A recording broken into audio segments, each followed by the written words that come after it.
I'm Dr. Lynn Williamson, and I completed the Global Leadership PhD program here at Troy University. But I'm actually a first-generation college student, so coming to college in general was scary.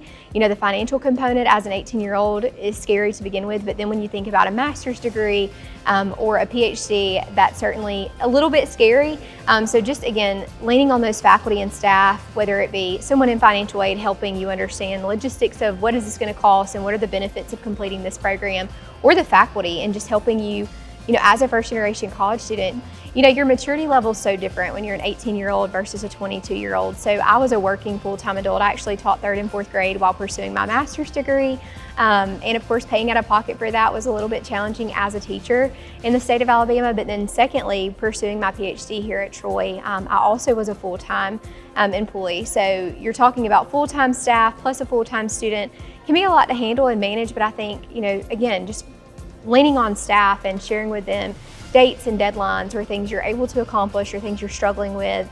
Even from an online setting, it was easy to do because even if it needed to be a Zoom call or a phone call, there were so many of our faculty and staff that were helpful and just, hey, call me if you have a question. But I think the faculty made it easier. Not that they're going to do the work for you at all, but just me being able to set timelines and deadlines of this is what I hope to accomplish, and then having them almost serve as a cheerleader or someone who's going to help you get to the finish line of accomplishing that goal.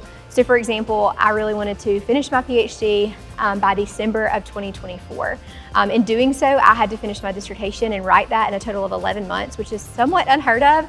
But again, I think just because of the faculty and staff being so helpful, providing feedback, steering me in directions that may be more helpful in getting that done is what allowed me to be able to finish that in a timeline that I wanted to. I think if you have a very strong foundation in why you're wanting to pursue, whether it be a master's degree or a PhD, there's got to be a why that surrounds that, because there's going to be so many times where life gets in the way, where it's easy to wave that white flag and just give up.